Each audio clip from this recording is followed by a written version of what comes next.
फरीदाबाद को औद्योगिक नगरी कहा जाता है। औद्योगिक नगरी जिसका स्थान जो है वो विश्व में उद्योगों की अगर बात करें तो काफ़ी ऊंचे पायदान पर लिया जाता है। लेकिन औद्योगिक नगरी को उद्योग में मजबूत करने के लिए जिन लोगों का योगदान है, उनकी पीड़ा को उठाने का काम हमारे साथ भारतीय प्रवासी परिषद के राष्ट्रीय अध्यक्ष हैं अजय तिवारी जी। डॉक्टर अजय तिवारी जी वो लगातार कर रहे हैं। क्या वो पीड़ा है और किन लोगों की मदद के लिए वो आगे बढ़ रहे हैं और क्या टीस है उनके मन में जिसको लेकर सरकार से करबद्ध अपील कर रहे हैं। तिवारी जी, स्वागत है आपका पंजाब केसरी टीवी में। ये टीस कहीं ना कहीं हर दूसरे व्यक्ति में देखी जाती है लेकिन वो मुखर नहीं होता है, लेकिन आपने उस टीस को पहचाना। मैं सबसे पहले मैं चाहूँगी आप दर्शकों को बताएं कि किन लोगों की टीस की हम बात कर रहे हैं और कौन ऐसे लोग हैं जिसकी मैंने बात कही कि उद्योग नगरी को उद्योग नगरी बनाने में जिनका अहम रोल है। मैं सबसे पहले तो आपके चैनल के माध्यम से इस पूरे हरियाणा की जनता को, भारत देश की जनता को नमस्कार करता हूँ। और आपका चैनल पंजाब केसरी जो आज बहुत विख्यात है और काफ़ी चर्चित भी है, मैं बताना चाहता हूँ कि जब फरीदाबाद नहीं हुआ करता था, भारत देश के प्रथम राष्ट्रपति डॉक्टर राजेंद्र प्रसाद जी फरीदाबाद हरियाणा के प्लानिंग बोर्ड कमीशन के चेयरमैन थे। उन्होंने उद्योग नगरी का निर्माण किया और जब उन्होंने उद्योग नगरी का निर्माण किया तो भारत देश के अन्य राज्यों से, बिहार है, उत्तर प्रदेश है, उत्तराखंड है, उड़ीसा है, आसाम है और कर्नाटका है, केरला है, सारे लोगों को बुलाने का काम किया कि हरियाणा में आइए, उद्योग लगाइए और रोज़गार भी पाइए और बेहतर तरीके से चलाइए। मैं बहुत खुश था, मैं बहुत खुश हूँ भी कि इस उद्योग नगरी को पूरे विश्व में फरीदाबाद की सबसे बड़ी इंडस्ट्री एरिया कहा जाता था। लेकिन दुर्भाग्य है कि जिसको इतनी बड़ी इंडस्ट्रीज का नाम दिया गया, आज वह दिल्ली के एनसीआर में भी चर्चित नहीं है, जिसका कारण है प्रवासियों को अनदेखी करना, प्रवासियों की सुरक्षा न करना, प्रवासियों का समान भाव से अधिकार न दिलाना, प्रवासियों के साथ छल कपट करना, उनकी ज़मीनें हड़पना, उनके द्वारा खरीदे हुए ज़मीन को न बनने देना, उनसे पैसे छीन लेना और यहाँ तक कि 3-3 साल की बच्चियों के साथ बलात्कार करना, जरा सा विवाद हो जाए तो उन्हें हत्या कर देना। आज फरीदाबाद ही नहीं, भारत देश के 80% राज्य में प्रवासियों का जो दुख है, प्रवासी केवल बिहारी, उत्तर प्रदेश या कहीं का नहीं होता। मैं जानता हूँ एक राज्य में 29 राज्य का प्रवासी होता है, 29 राज्य का प्रवासी जो आज हरियाणा की धरती को, फरीदाबाद की नहीं, गुड़गांव नहीं, पलवल नहीं, सोनीपत, पानीपत, अंबाला, हर जगह आप देखिए प्रवासियों ने, हिसार में भी हर जगह अपनी बढ़त बनाकर इस हरियाणा की धरती के लोगों की सेवा करने का काम किया है। दाई के रूप में, नौकर के रूप में, मैनेजर के रूप में, कर्मचारी के रूप में, आईएएस के रूप में, डॉक्टर्स के रूप में, इंजीनियर के रूप में। फिर उनके साथ समान अधिकार क्यों नहीं होता? फिर उनके साथ समान भाव क्यों नहीं रखा जाता? देखिए, मैं आपको बताना चाहूँगी कि प्रवासी हैं क्या? प्रवासी वो लोग हैं जो दूसरे राज्यों से आकर आपके व्यापार को बढ़ाने में, आपके घर को चलाने में, हमें छोटी छोटी ज़रूरतों के लिए, अपने जीवन में आगे बढ़ने के लिए जिन लोगों की ज़रूरत है, जो अपना घर बार छोड़कर आपके यहाँ आपका संसार सुगम गति से चले, उसके लिए आते हैं, उन्हें प्रवासी कहते हैं। मैं जानना चाहूँगी कि आपने बहुत अच्छी बात कही, क्योंकि आज फरीदाबाद की अगर बात करें, हम इंडस्ट्री को ही ले लेते हैं। आज कोई नहीं चाहता कि लोकल बंदे को काम पर रखे, क्योंकि वो काम करना नहीं चाहता, ऐसा कहा जाता है। बाहर से लोग आते हैं क्योंकि वो ज़रूरतमंद, कम पैसे में ज़्यादा काम करते हैं, ज़्यादा क्वेश्चनिंग नहीं करते हैं, जिसकी वजह से सबसे ज़्यादा डिमांड में रहते हैं। लेकिन जब, जैसा आपने कहा, हमने भी ये महसूस किया कि जब भी अधिकारों की बात आती है, कहीं लाभ की बात होती है, तो वो फिर उस लाइन में सबसे पीछे खड़ा नजर आता है। तो भारतीय प्रवासी परिषद जो आपने बनाया, वो कब से आप इस लड़ाई को लड़ रहे हैं और आगे मोटो क्या है? क्योंकि जो चीज़ें चल रही हैं, लोगों में वो जागरूकता नहीं है। हम लोग बाहर जाके चैरिटी करते हैं, लेकिन ये नहीं पता कि जो हमारे यहाँ पर काम कर रहा है, जो कुक हमारे यहाँ खाना बना रहा है, उसको भी उतनी ही मदद की ज़रूरत है जितना बाहर के लोगों को है। जी बिल्कुल पूजा जी, 2013 से मैं भारतीय प्रवासी परिषद का निर्माण करके और भारत देश के प्रत्येक राज्य के प्रवासियों को एक करने का प्रयास कर रहा हूं। और भारत सरकार से हमने कई बार मांग किया, हमने कोर्ट केस भी कर रखा है कि भारत सरकार में भारत के हर राज्य में प्रवासी कल्याण बोर्ड बने।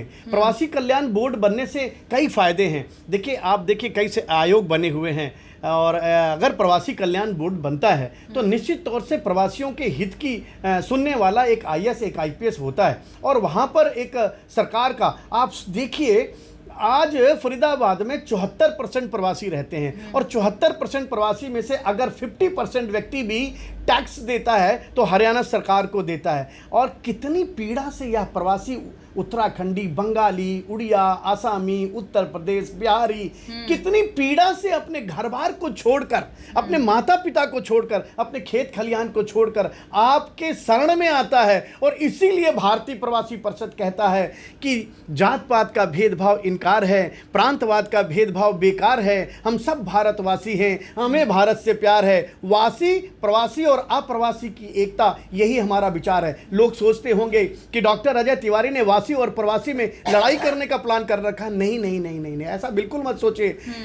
आपके यहां रहने वाला प्रत्येक प्रवासी यहां के प्रत्येक वासियों को विष्णु भगवान का दर्जा देता है। क्यों? क्योंकि वो आप विष्णु हैं। आपकी धरती से हम पानी पीते हैं, अनाज खाते हैं, और आप ही के यहाँ से हम रह करके कुछ कमाते हैं, तो आप हमारे विष्णु भगवान हैं, आप हमारे रक्षक हैं, आप हमारे संरक्षक हैं। बस आपसे प्रार्थना है कि मुझे अतिथि देवो भव गणपति समझ लीजिए। और अगर आप सभी जानते हैं कि सत्यनारायण भगवान की कथा भी तभी पूर्ण होती है जब गणपति जी आते हैं। आप समझिए कि ये प्रवासी अगर एक दिन भी अपने घर में बैठ जाएं तो इस राज्य का क्या होगा।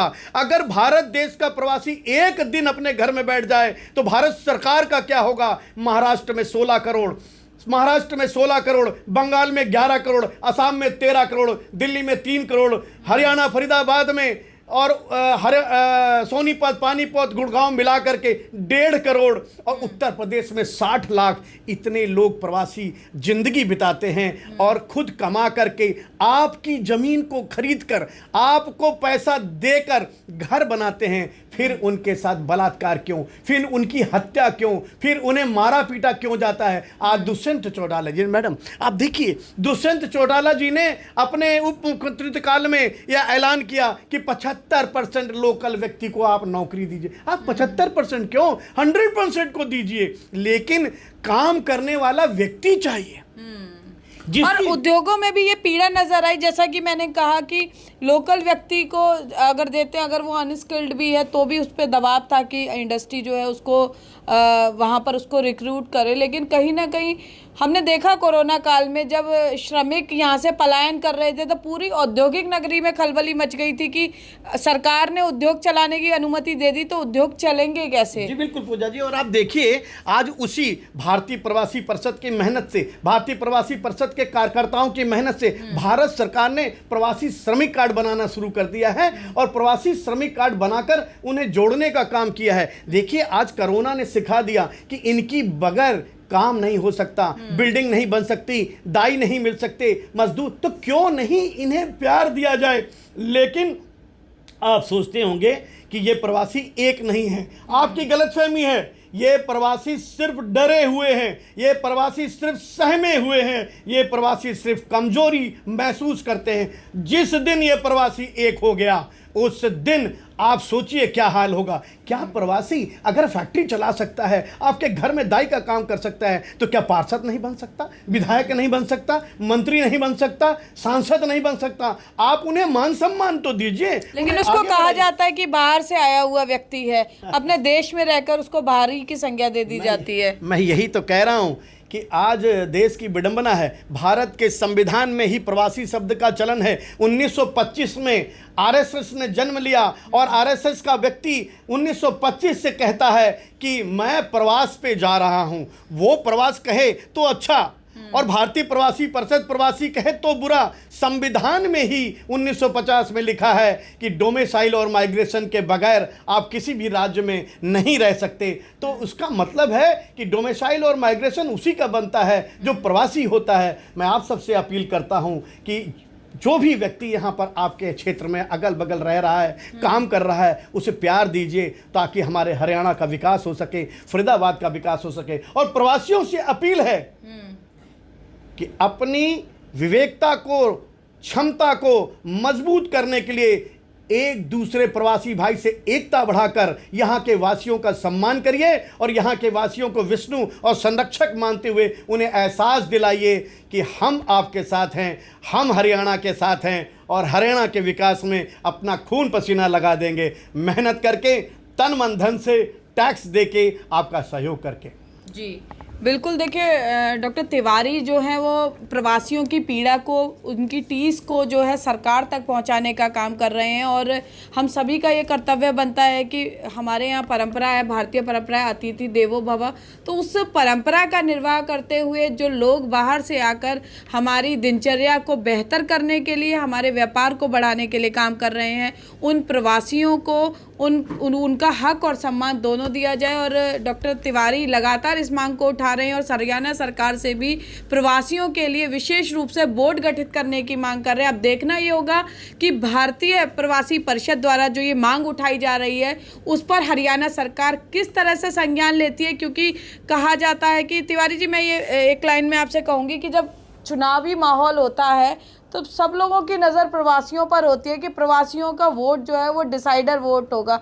तो अगर वोट की कीमत को समझते हैं तो उनकी कीमत को भी ज़रूर समझा जाए। पूजा जी, आप एग्जाम्पल है कि पूरे भारत में भारतीय जनता पार्टी ने 2014 के बाद जीत हासिल की है, लेकिन दिल्ली में 2014 से भारतीय जनता पार्टी प्रवासियों को लुभा नहीं पा रही है और आम आदमी पार्टी प्रवासियों के बदौलत दिल्ली जीत गई, प्रवासियों के बदौलत पंजाब जीत गई। और आज प्रवासियों को समझ में आ गया कि यह आम आदमी पार्टी प्रवासियों को धोखा दे रही है। इसीलिए भारतीय प्रवासी परिषद बहुत जल्द भारतीय प्रवासी जनता पार्टी का निर्माण कर दिल्ली में चुनाव लड़ेगा। और अगर वक्त मिलेगा तो मुंबई, महाराष्ट्र, गुजरात, आसाम, उड़ीसा, बंगाल और फरीदाबाद में भी, हरियाणा में भी चुनाव लड़ करके और अपने प्रवासी भाइयों को चुनाव जिताएगा। और हरियाणा सरकार के विकास में कदम से कदम मिलाकर हरियाणा सरकार के विकास के योगदान में, आर्थिक योगदान में, सामाजिक योगदान में, विकास के योगदान में यह प्रवासी तब भी जुड़ा था, आगे भी जुड़ा रहेगा।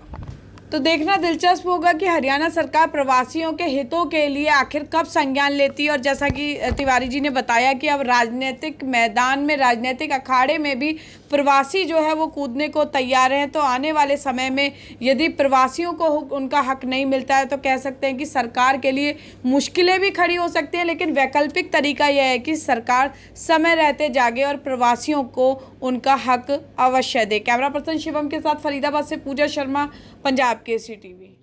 हमसे जुड़े रहने के लिए हमारे YouTube चैनल को सब्सक्राइब करें और नई वीडियो की नोटिफिकेशन के लिए बेल आइकॉन को दबाएं। अगर आप ये वीडियो Facebook पर देख रहे हैं तो लाइक जरूर करें और ज्यादा से ज्यादा शेयर करें। धन्यवाद।